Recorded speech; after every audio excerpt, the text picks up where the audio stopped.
بسم الله الرحمن الرحيم الحمد لله رب العالمين وصلى الله وبارك على الأشرف الأنبياء والمرسلين نبينا محمد وعلى آله وصحبه وسلم وبعد. Alhamdulillah, in our previous lesson we discussed the first two types of ibadah mentioned as amthila, as examples by Shaykh al-Islām Muḥammad ibn Abdul Wahhāb in his text Kitab al-Tawheed, text from Thalāthat al-Uṣūl. And we go on to the next form of ibadah mentioned by Shaykh al-Islām Muḥammad ibn Abdul Wahhāb, which is a tawakkul, yani the reliance, absolute reliance upon Allah subhanahu wa ta'ala. And Shaykh Zayd mentions وَمِنْ أَوَاءِ الْعِبَادَةِ, from the forms of ibadah is a tawakkul. ومعناه الاعتماد على الله في كل شأن من شؤونك وتفويض جميع الأمور إلى الله وحده دون سواه، كما أتى في الآية الكريمة الحصر والقصر وعلى الله فتوكلوا إن كنتم مؤمنين، وعلى الله فتوكلوا إن كنتم مؤمنين. And so the Shaykh begins, I mentioned this affair of tawakkul, this affair of reliance upon Allah subhanahu wa ta'ala, and that the individual relies upon Allah in all of his affairs, and that he relies upon Allah in a manner where he leaves his trust with Allah. Everything he leaves in terms of his affairs is with Allah subhanahu wa ta'ala, without anyone else. As is mentioned in the ayah where Allah Ta'ala states, and have the trust upon Allah if you are truly believers. And so within this ayah, barakallahu feekum, Allah Ta'ala associates the affair of a tawakkul with iman. In kuntum mu'mineen, if you are truly believers. That the individual, he has his trust in Allah subhanahu wa ta'ala, and this is from a person's iman. And so this affair of tawakkul is that the individual essentially entrusts all of his affairs of his Lord and relies upon his Lord in totality. He relies upon his Lord in order for Allah ta'ala to fulfill that which is in his benefit and to remove any harms in relation to the affairs فيما لا يقدر عليه إلا الله, in the things that Allah that cannot be fulfilled except by Allah subhanahu wa ta'ala. And so no doubt this is ibadah. And so whoever directs this to other than Allah subhanahu wa ta'ala, then this is regarded as being shirk.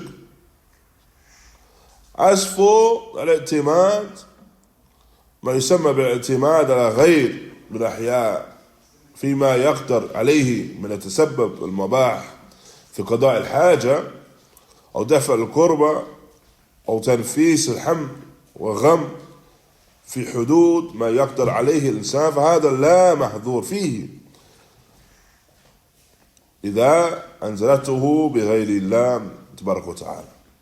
And so in relation to an action where an individual seeks aid or he has some form of reliance from other than Allah in an affair that the insan can carry out, an action that insan can carry out, then this action is mubah. This is something which is permissible.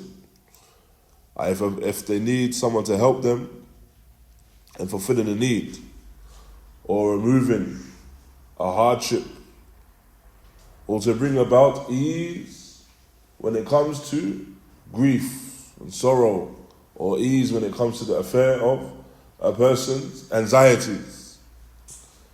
However, no doubt this has to be within the hudud, and it's restricted to that which insan are capable of doing.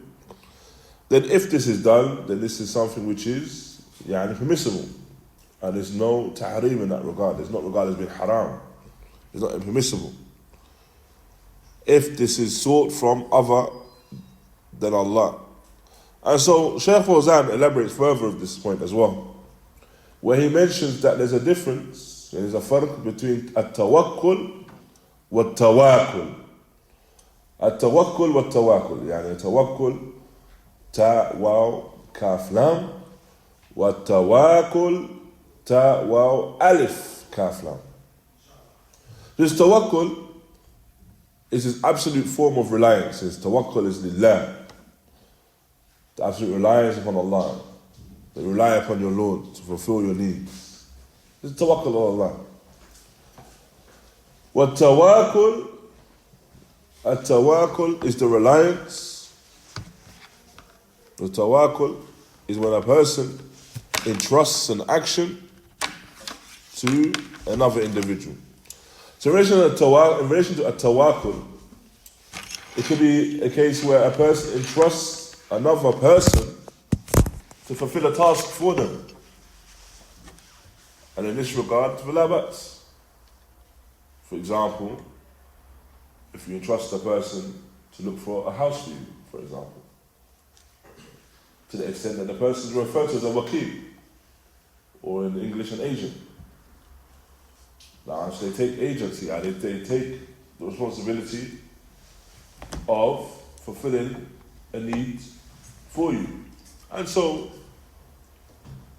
of course, the true reliance is upon Allah subhanahu wa ta'ala. However, thereafter, the person has a degree of reliance upon an individual to help them with that task. And them helping them with that task is not muharram, it's not haram, because it's tawakkul. Because you've entrusted them with that task, and this is a task which is within the capability of insan. And so, thus, with that, it is something which is permissible. Thereafter, Shaykh Zayd mentions the explanation of the word al-Raghbah, the desire. And what is meant by that in terms of ibadah is that the person desires what Allah subhanahu wa ta'ala possesses by way of khayr in the dunya and akhirah. So he recognizes that khayr in the dunya and akhirah is min indillah. It's from Allah subhanahu wa ta'ala. Atayna the khayr in the dunya, the blessings of the dunya, and the khayr in the akhirah, in terms of the thawab, the rewards, by way of the actions they perform, seeing the reward. Then all of this is by way of what Allah subhanahu wa ta'ala ordains for mankind. And so, no doubt, the individual has the raghbah for that, has this desire for that. And so this is from the ibadah of such an individual. And going back to what we discussed, the tawakkul, this reliance on Allah subhanahu wa ta'ala, this tawakkul on Allah, this reliance upon the Lord, upon His Lord, raghbah, the desire that he may possess for that which his Lord has for him by way of reward, and that which his Lord has for him by way of barakah, blessing. Then this, no doubt, all of this is from ibadah, and from the ibadah of the qulūb. All of these things are from the ibadah of the heart that the person engages in. And so, likewise, this is a means of a person and causes a person to strive. And so this is a direct result of the person's desire. That the person desires for the reward of Allah, and so this becomes manifest by way of their actions. If the person truly desires the reward of his Lord, that is what he has within his heart, then it will become manifest in his actions. And so when we state, for example, in relation to the aqidah of Ahlul Sunnah, that is iman with qalb, or tasdeeq al-qalb, wa qawla bil-lisan, wa amal bil-jawarih. The acceptance of the heart, the belief in the heart, statement upon the tongue, action upon the limbs. When we state these things, barakallahu feekum, in relation to that is the affair that whatever resides within the heart will become manifest upon the tongue and the limbs. And so if now, when we discuss this affair of raghbah, the desire, the person truly desires the khair that Allah Ta'ala possesses, as within the dominion of Allah Ta'ala, within the dunya and akhirah, if he truly desires that, then it will become manifest upon his limbs by way of that which he speaks, and his utterances, and manifest on his tongue and his utterances, and manifest upon his limbs in the actions that he performs, the ibadah that he performs. Thereafter, Shaykh al-Islām Muḥammad Abdul Hakeem mentions from the form of ibadah is al-rahmah, in reverent fear. وهي شدة الخوف من عقوبة الله العاجلة وعاجلة. فمن صرف منها شيئا لغير الله تبارك وتعالى فقد كفر أو أشرك. لأن الله تبارك وتعالى لا يرضى لعباده أن يصرفوا هاتين العبادتين الجليلتين لأحد سواه. And so, this affair of fear, and it's linked to the raghbah. And the raghbah and the rahbah, the raghbah and the rahbah are mentioned together, due to the fact that the raghbah is that desire for the khayr, that desire for the thawab, for the reward. That's the raghbah. I said, and then you have the rahbah, the fear, where the person fears the punishment of Allah Ta'ala. And so they go hand in hand. Just as we mentioned previously, al-khawf wal-raja. And the person's fear and hope, they go hand in hand. You can't have too much of one over the other. Just as raghbah wa-rahbah. You couldn't have too much of one over the other. So the person desires that which is of reward. He desires of the reward of Allah Ta'ala. Likewise, a person's fear, or the reverent fear that a person has of his Lord, the reverent fear, the fact that he's aware that his Lord subhanahu wa ta'ala is the one that will bring about punishment. And no doubt he's the one that is, if he's deserving of it. If the servant is deserving of it, Allah ta'ala is the one that will bring about punishment for him. And so there's that fear of Allah, that rahmah, and that reverent fear. And it's even more so than khawf. This goes hand in hand with the raghbah. This goes hand in hand with raghbah. You can't now say that the person has just desires for the reward and leaves alone any fear of punishment. Likewise, you cannot have the scenario or the state of the 'Abd where he's upon fear alone, while he does not have any desire for reward. For example, the 'Abd الذي يأس, the servant which despairs upon what he's upon, despairs about his actions. And so all he's engulfed and all he's consumed by is that fear of the punishment. No doubt the one should be aware of the punishment, should be aware of the source, the text regarding the punishment, and in relation to that should fear it. Likewise, when it comes to the rewards of Allah, and those rewards that Allah Ta'ala has promised for the muttaqeen, then the person must be aware of them, must be aware of the text of them, and desire of them as well. But again, as we mentioned, they go hand in hand. And Allah Ta'ala mentions in relation to these two things that in relation to in relation to the servant and the mu'mineen, and the hal, the state of the mu'mineen, Allah Ta'ala states, إِنَّهُمْ كَانُوا يُسَارِعُونَ فِي الْخَيْرَاتِ وَيَدْعُونَنَا رَغَبًا وَرَهَبًا وَكَانُوا لَنَا خَاشِعِينَ. Allah Ta'ala states in relation to them that indeed they are the individuals that hasten towards the khayrat, hasten towards the righteous action, calling upon us with that desire and that reverent fear. And they will stand before us in humility and awe. This is the state of the believers. This is the state of the ibad. That they hasten towards righteous action. They call upon Allah And whilst they call upon Allah, they're well aware of the khayr that Allah Ta'ala has. And they're well aware of the punishment that Allah Ta'ala may cause to befall them. And so this causes them to call upon their Lord with raghbah, hoping for that khayr. With that raghbah, desiring for Allah Ta'ala to bestow that good upon them in the dunya and the akhirah. And they call upon their Lord, having that fear of the punishment that may befall them. And so this is the hal of the qulūb. This is or its place is the heart. The place of this desire, the place of this reverent fear is the heart. Thereafter, from these forms of ibadah,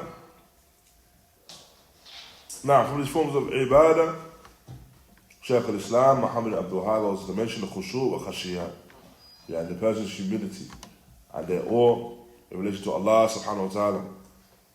And all of them, and both of them, the khushūʿ and khashyah, carry the meaning of tazallul, the person lowering oneself and humbling oneself, lillahi azza wa jal, humbling oneself for their Lord. And thus the person turning to Allah subhanahu wa ta'ala in sincere repentance and submission in that which is apparent and that which is within. مع كمال الحب لله تبارك وتعالى, in a manner which is the perfect love for Allah subhanahu wa ta'ala, any love which is upon perfection. ولهذا فرق العلماء بين الخشية والخوف، فقالوا إن الخشية خوف مسحوب بتعظيم، بينما الخوف قد يكون معه تعظيم وقد لا يكون معه تعظيم، وهذا الحق. And so Shaykh Zayd here mentions that in relation to this affair of khashyah and khawf, that the ulama have made a clear distinction between the two. That the khashyah and the khawf, as for the khashyah, then this is accompanied by ta'zeem, in the glorification. So the glorifying of Allah subhanahu wa ta'ala. And so when it comes to the khashyah of Allah azza wa jal, then this is done by way of glorification. So it's fear along with glorification. As for khawf, as for fear, then fear could be glorification or it could be without. Because as we mentioned, there's different types of fear. For example, you have khawf, which is tabi'i. You have khawf, which is tabi'i. For example, if a person, hopefully no, it hasn't happened to anyone, if a person opens their bathroom door, finds a crocodile in there, you have fear. Now, you have fear. I don't think that'll happen in the UK. Maybe the most side, I don't know. But a person opens the door and he finds something of that he's naturally scared of. This is fear. But it's not ta'zeem now. Now, he's not going to have glorification of that particular any beast, whatever it is. Now, and so khawf can occur with ta'zeem or without. Khashyah will always occur with ta'zeem, with this affair of glorification. And so this is the difference that is made, the distinction that is made between the two. فَيَقَدْ يَخَافُ الْإِنسَانِ مِنْ عَدُوٍ. Now, so it's possible that the person, he fears the enemy. Now, this is natural fear. This is a natural fear that the enemy has come towards you. And the natural fear is because now it's a threat to life. But this fear does not have any form of ta'zeem within it, any glorification. It's just a fear. It's a natural fear. Now, likewise the beast we mentioned. But when it comes to khashyah, then the khashyah has to be accompanied with this ta'zeem. As is mentioned in relation to the malaika, the noble malaika, Allah Ta'ala mentions, وَهُمْ مِنْ خَشْيَتِهِ مُشْفِقُونَ. And that they are, by way of their fear of Allah, in awe. They are in awe of Him and in fear, in relation to the malaika. And in relation to the ulama, who are the best and the pinnacle of the creation, the pinnacle of this ummah. As Allah Ta'ala mentioned in relation to them, إِنَّمَا يَخْشَى اللَّهَ مِنْ عِبَادِهِ الْعُلَمَاء. Indeed, those that have the greatest fear of Allah, the khashyah of Allah, from amongst His servants are the ulama. Those that possess the greatest amount of fear of Allah from amongst His servants are the ulama. They fear Him the most. And this is the khashyah. And in this ayah, Allah Ta'ala mentions khashyah wa la khawf. He doesn't mention khawf. He mentions the khashyah that the ulama have, due to the fact that their fear of Allah in this regard is accompanied with the ta'zeem of Allah. So their fear of Allah is accompanied with their glorification of Him Azza wa Jal. Now, and so Shaykh Zayd mentioned in relation to this ayah that these ulama that have been referred to as the ulama are the ulama shar, the ulama of the sharia, the ulama that know the legislation, the ulama, those that possess knowledge of the kitab wa sunnah. Now there's this knowledge of the kitab, the book of Allah, and the sunnah of His Prophet sallallahu alaihi wasallam. Wa amilun bidhalik, and they are those that act upon it. Now, as we know, the person, he may be regarded as being an alim due to the knowledge that he has, but he's merely an alim lughatan. He's merely an alim linguistically, if he's a person that possesses knowledge but without action. However, the one that is truly an alim, the alim of the sharia, is an individual that from the apparent, he has that ilm and he acts upon it. He has the knowledge and he acts upon it. He takes from the naf'a, from the benefit of that knowledge, which is the action.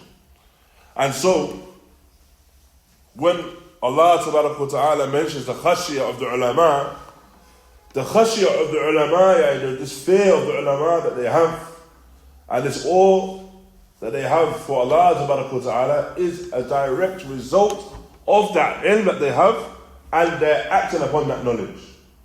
Now, they have knowledge of their Lord Ta'ala, accompanied with the ta'zeem of Allah. For indeed, no doubt, a person cannot have true ta'zeem of their Lord except they have knowledge of Him. They have to have knowledge of Allah Ta'ala to truly fear Him. And so, and when they have this knowledge, and when they have this ta'zeem, this is accompanied by action. And these are the sifat and the khisal and the distinct characteristics of the ulama. They have their knowledge, but it's accompanied by action. Now, and likewise, anyone that directs any form of this ibadah to other than Allah subhanahu wa ta'ala, this khashyah, this fear, then this is regarded as being shirk.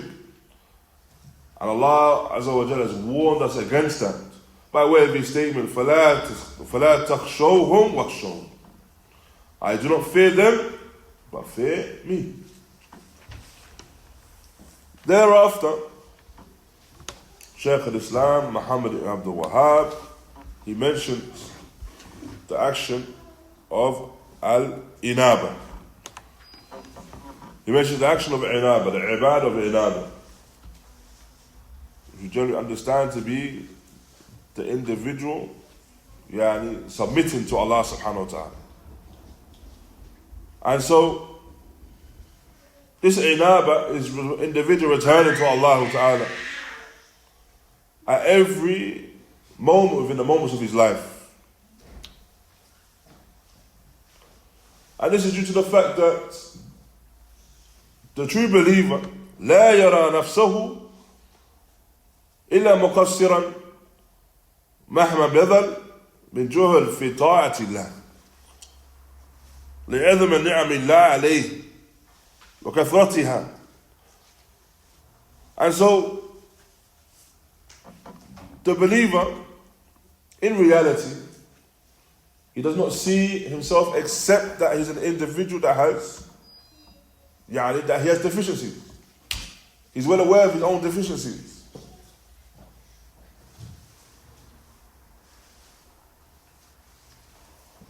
And so thus, this is what encourages him and spurs him on to act in relation to the obedience of Allah subhanahu wa ta'ala.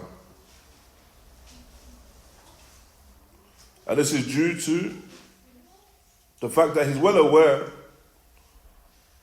of the grandeur of the blessings that Allah ta'ala has bestowed upon him, and the great nature of the blessings, as well as the fact that the blessings that Allah ta'ala has bestowed upon him are plentiful. There are many. And so when a believer, when he compares the blessings that have been bestowed upon him to himself and the action that he puts forth, then he will always look at the reality of his actions as being less than, and being something that he's fallen short in. And this is something that pushes him to become more and more engaged in ibadah, essentially, and engaged in obedience, because he's always striving to make up that deficit. He recognizes the deficit, and he's always striving to make up that deficit. He's well aware of the blessings, and these blessings that he's not able to amount. And he strives in order to make up for those blessings.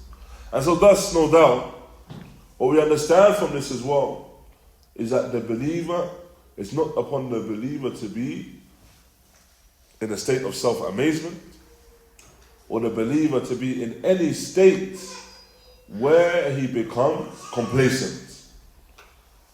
Because if a person is so self-assured, self-amazed, it becomes complacent with the action that he put forth.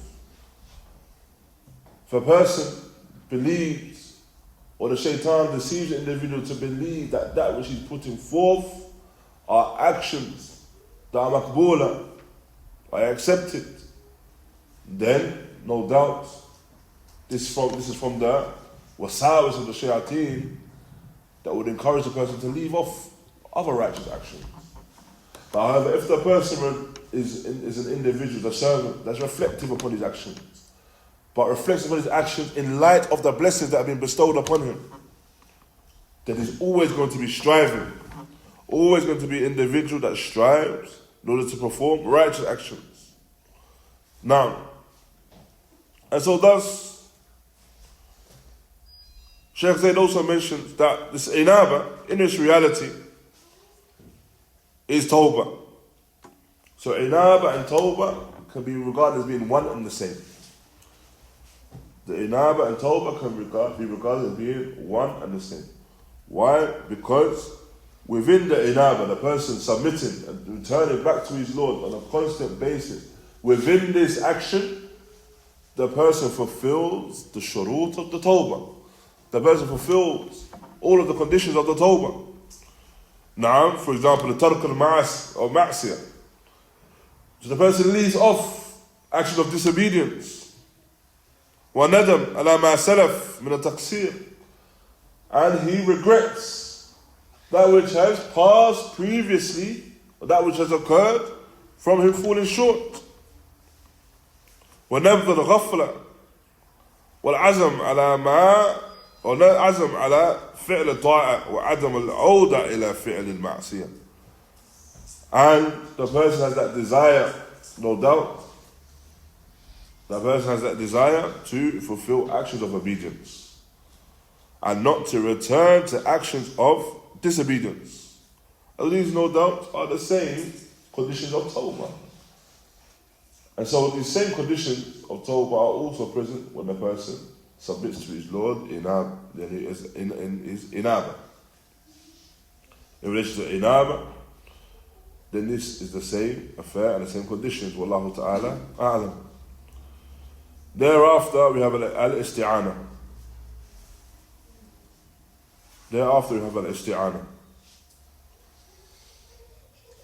And this is seeking the aid of Allah ta'ala. Al-istiʿānah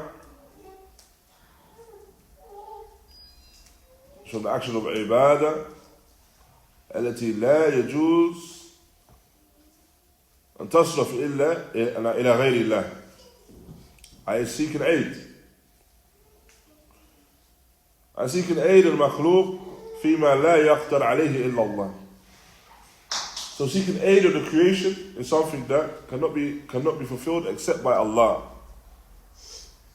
This seeking aid can only be done with Allah. And so if the person directs this action of seeking aid to other than Allah, na'am, for example, the person seeks aid with the makhluk, with the creation, سواء كان حي أو ميت, whether the creation be alive or dead. على إنجاب الولد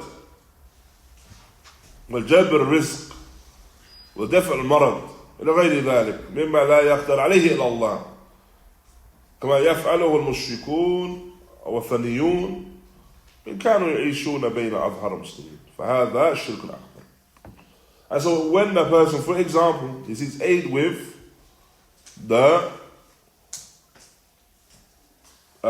seeks aid of the creation, whether the creation be alive or dead, and they seek aid of the creation in order for that creation, for example, they seek aid with that creation and ask that creation, that individual, to bring about a child for them, bring a child for them, between them and their spouse. Or, for example, that they provide them with, bring about their provisions, increasing their provision. Or that they repel or remove a marad, you remove an illness.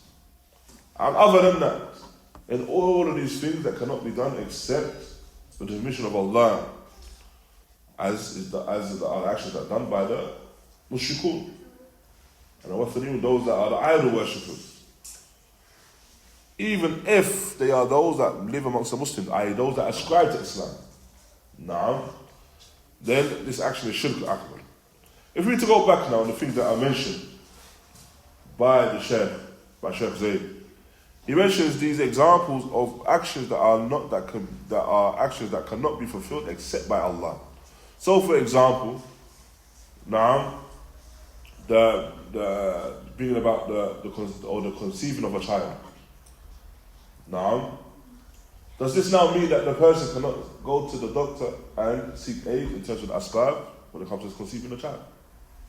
Is this what is meant? Is this what is understood from this kalam? Now, what is understood by way of it then? In this particular reply. What is understood by way of that? You can't seek medical help. Seek medical help, yeah.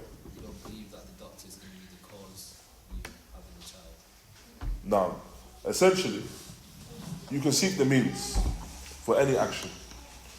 However, the intisab and the i'tiqad and that which you believe is that this can only be provided by Allah subhanahu wa ta'ala. The conception only occurs by way of the permission of Allah. So if now the person goes to the doctor and he goes to seek aid from that doctor, now in terms of the expertise, like that. However, now what the Shaykh is referring to is that the individual, they might do that same action, go to the doctor, but then they go to their Shaykh and they say, Shaykh, make it so that me and my spouse conceive. Now, then the Shaykh doesn't have any ability to do so. Rather, it's upon them to turn to Allah and seek the aid of Allah in that regard. Likewise, the second example given is the bringing about and provision, and the bringing about provision.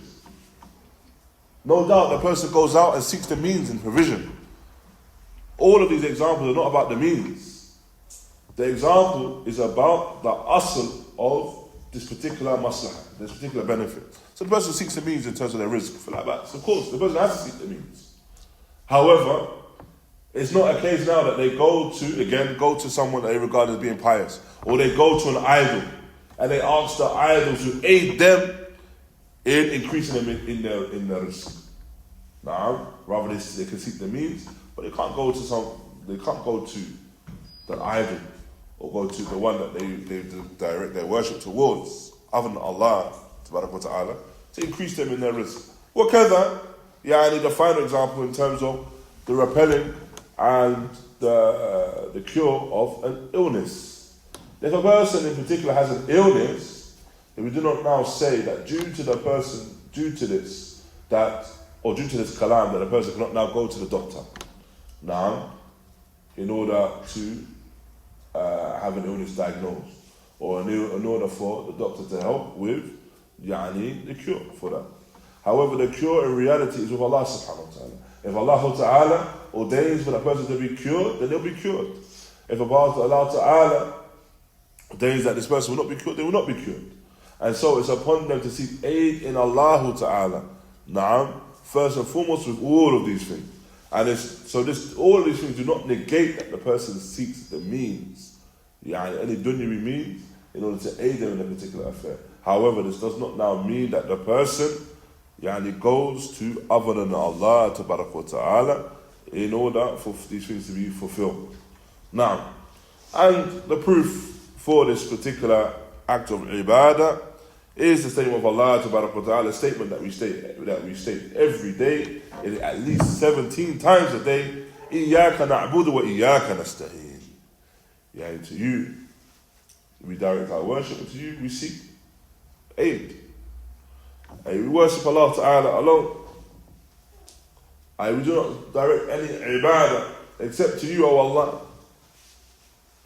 And we do not seek aid except with you, O Allah. And so this is a wa'd, a promise, and a covenant that the servant makes with his Lord. A promise and a covenant the servant makes with his Lord. That he promises that he will fulfill this action of ibadah, and his ibadah will be for the sake of Allah subhanahu wa ta'ala alone. Thereafter, Shaykh al-Islām Muḥammad Abdul Wahhāb, he goes on to mention al-Istighāthah. Al-Istighāthah, you're seeking refuge. And this is seeking refuge in Allah ta'ala. And so due to that, you hear the servant of Allah ta'ala state, أعوذ بالله من الشيطان الرجيم. I seek refuge in Allah, and from the shaitan. And so,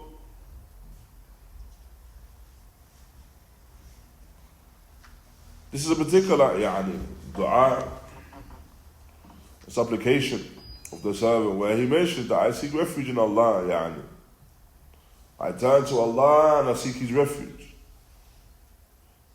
That He removes the shaitan, and the one that has been distanced away, I removes him from me. Due to the fact that he is adu, he is an enemy. The shaitan is an enemy to me as a servant, and an enemy to the awliya of Allah. And so, this statement of al-isti'ādah is something which is expressed upon the tongue and cannot be done except with Allah. A person cannot seek refuge except with Allah. Why? Because He is the one that is able to repel these harms. And He is the one that is able to bring about the khayr with ease. And that is Allah ta'ala by way of His hand, Azza wa Jal, where He will dispose of the affairs of the creation within the heavens and the earth. As Allah Ta'ala mentions, إِنَّمَا عَمْرُهُ إِذَا أَرَادَ شَيْئًا أَنْ يَقُولَ لَهُ كُنْ فَيَكُونَ. That indeed the affair is with Allah, and if He intends something to occur, then He will say, be, and thus it will be.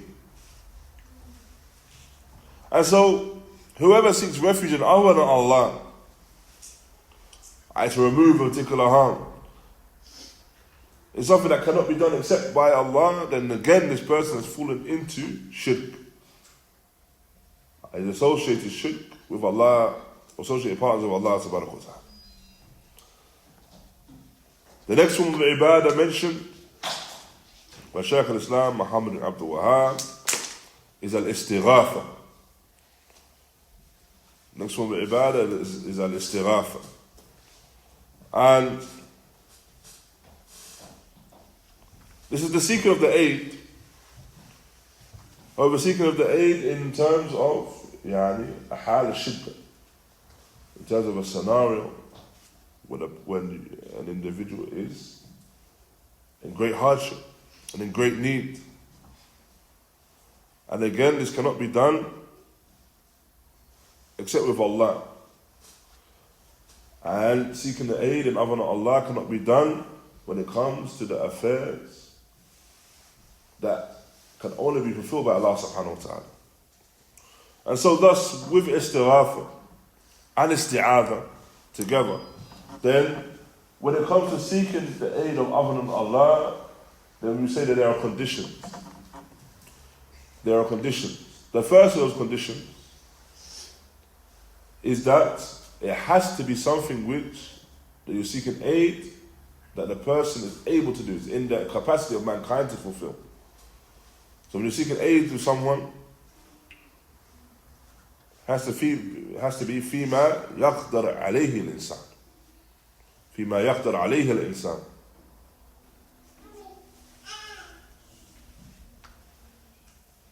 The second condition is that the person has to be حاضر.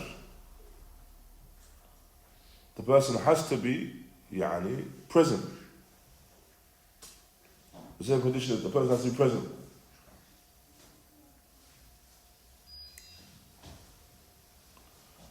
And the third condition is that if the person is not present, and with that and is specifically present, then they take the hukum of the one that is present. They take the ruling of the one that is present.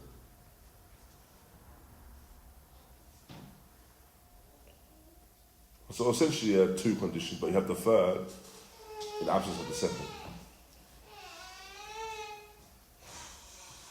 And now if anyone seeks aid in other than Allah, whilst one of those conditions have not been fulfilled, فَقَدْ أَشْرَكَ. If anyone seeks aid in other than Allah, whilst any of these conditions have not been fulfilled, then they have fallen into shirk. So for example, going back to what we discussed, if the person seeks aid in other than Allah in order, when it comes to injab al-walad, in order to conceive a child,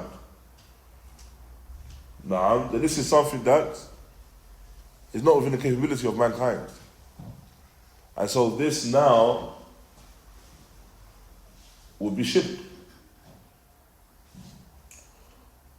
Or if the person seeks aid in other than Allah with the mayyit, the one that is dead, of the deceased, then this individual is not hadir. This individual is not present, and so thus the person by way of that has fallen into shirk. The person by way of that has fallen into shirk, because the one is not present.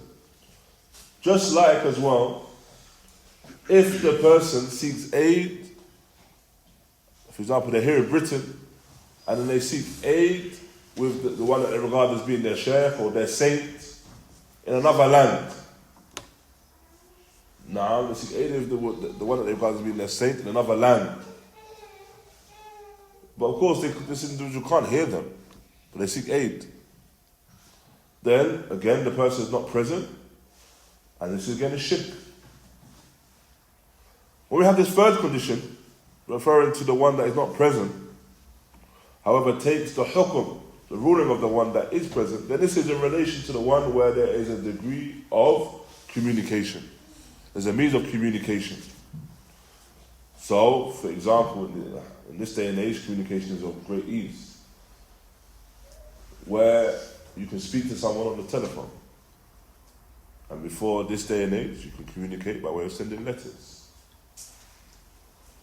And so, if this is the case, then it's to be permissible. So, for example, you ask someone to help you move house.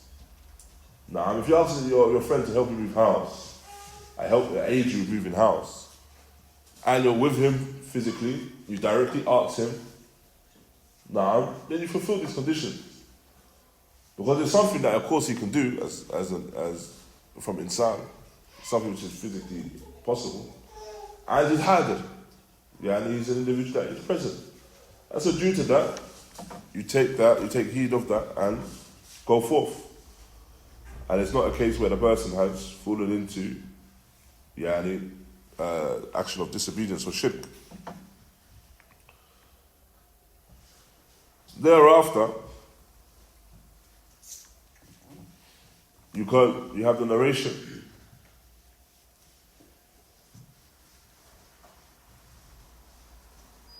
where it mentions, this narration mentions it's found in Sahih Bukhari. The Prophet sallallahu alaihi wasallam mentions أصبح من عبادي مؤمن بي وكافر.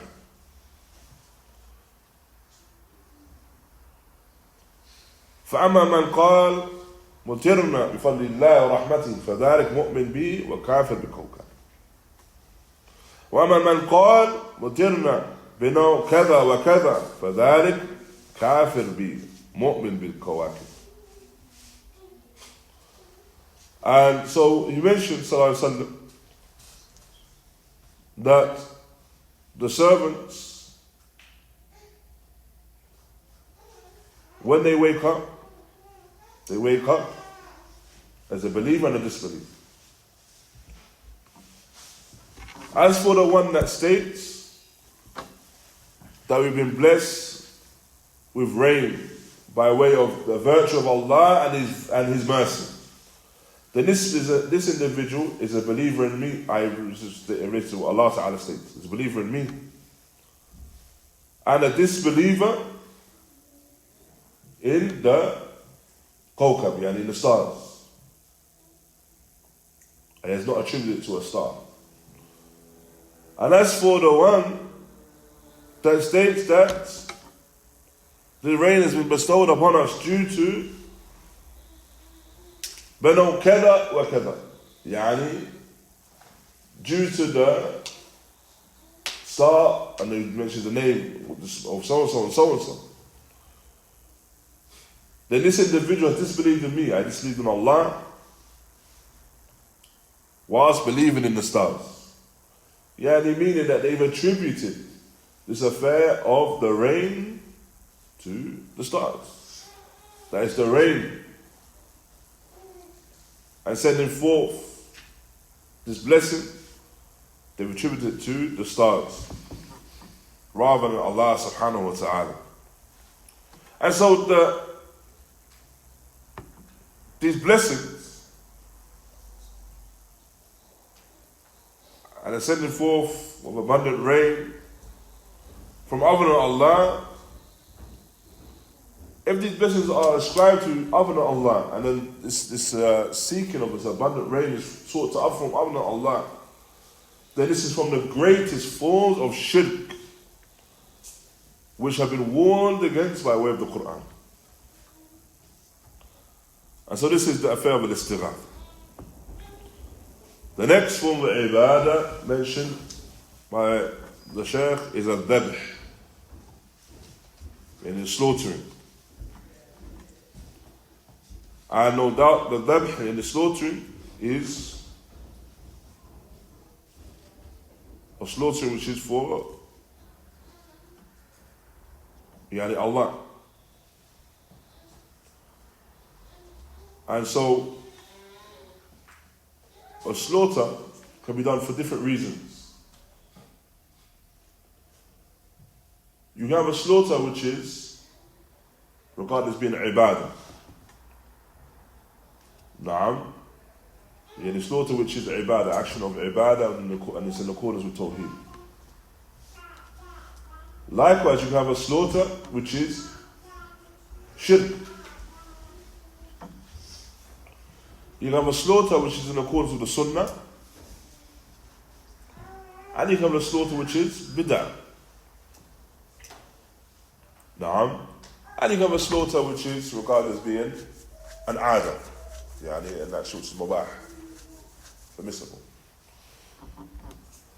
So a slaughter which is an obligation. What's the example of slaughter which is an obligation and ibadah? Eid al-Adha, ala qawl. Now, what else? An obligation. Aqiqah, ala qawl.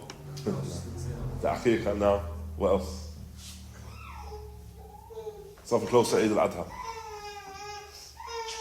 What happens around the time of Eid al-Adha as well? Hajj. Now, the udhiyah. What happens on the time? It happens the same day. Naam. All of this is ibadah. So when the person does a slaughter, for example, the manasik al-Hajj, from the manasik al-Hajj that he slaughters for Allah. It's ibadah. Then you have the slaughter which is regarded as being mustahab. Which would be? Aqiqah. Wallah alam. Naam. Aqiqah mustahab. Then you have the slaughter which is shirk. Which would be what?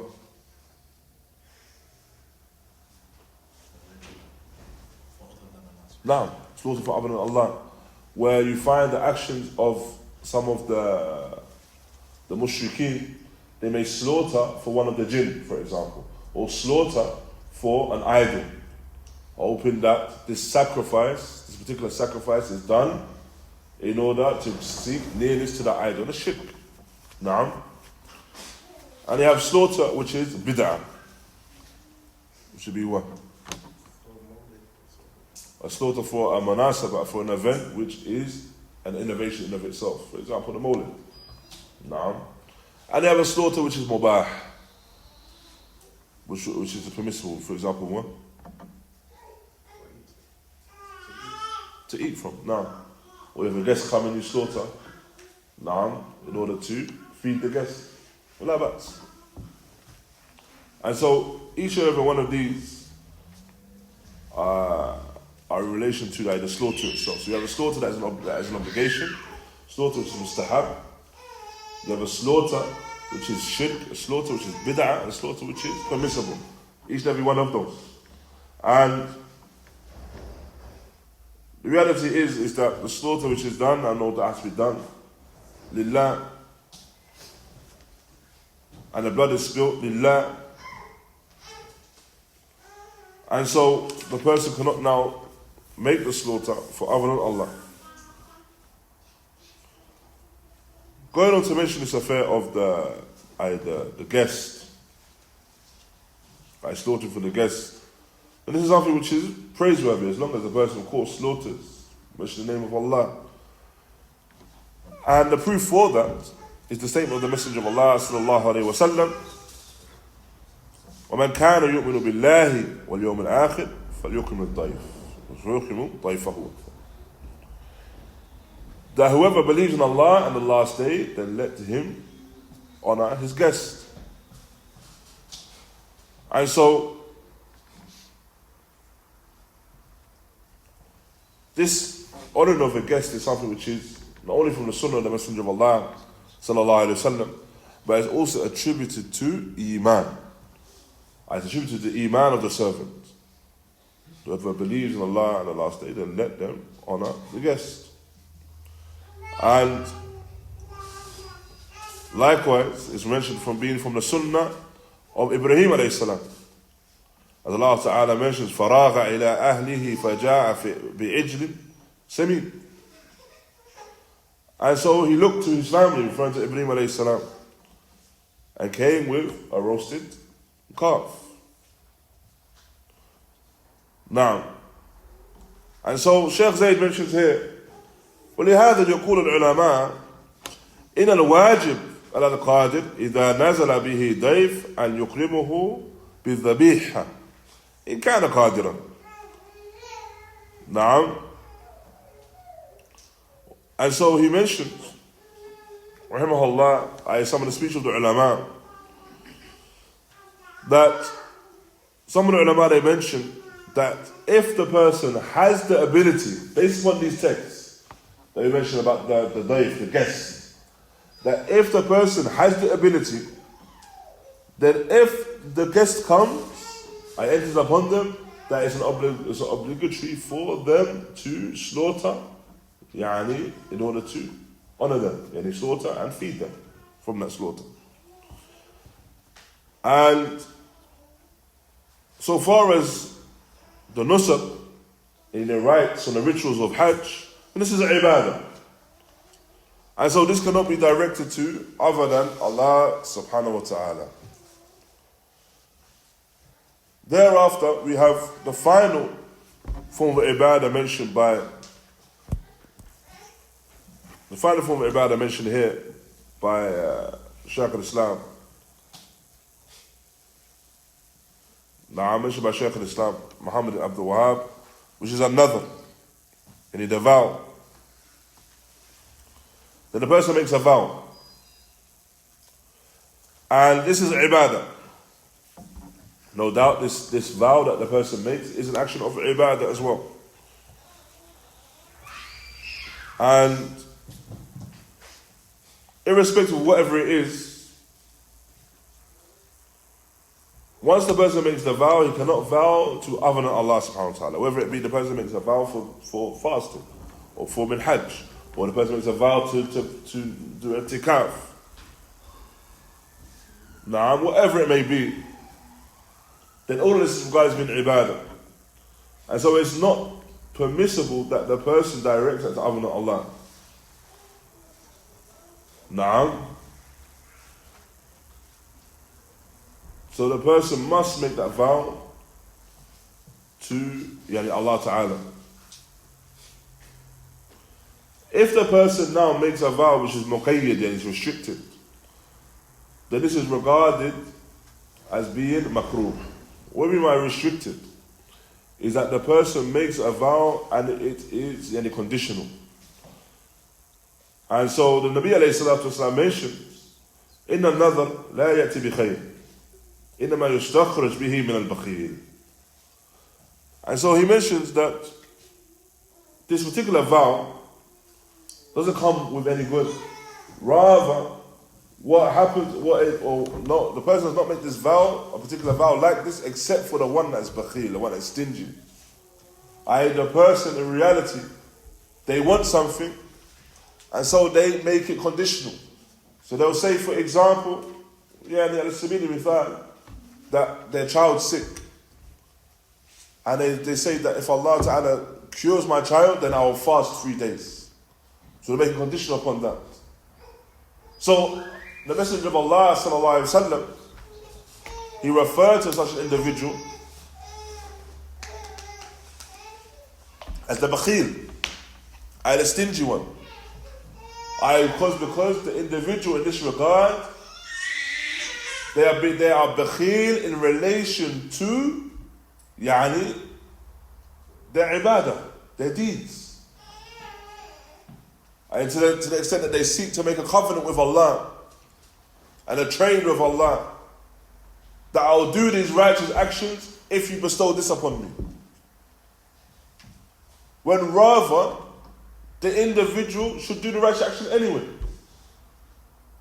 And should not make a condition upon Allah Ta'ala. Rather, what they should do is do the righteous action anyway. However, such a vow, if they do make such a vow, then they have to make the vow with Allah.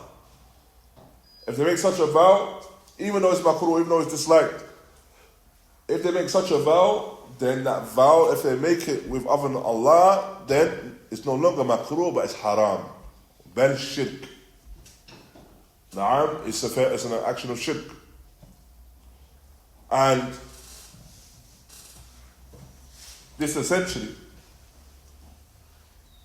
generally you find as well that Ahlul Ilm do not encourage the individual to make these particular vows.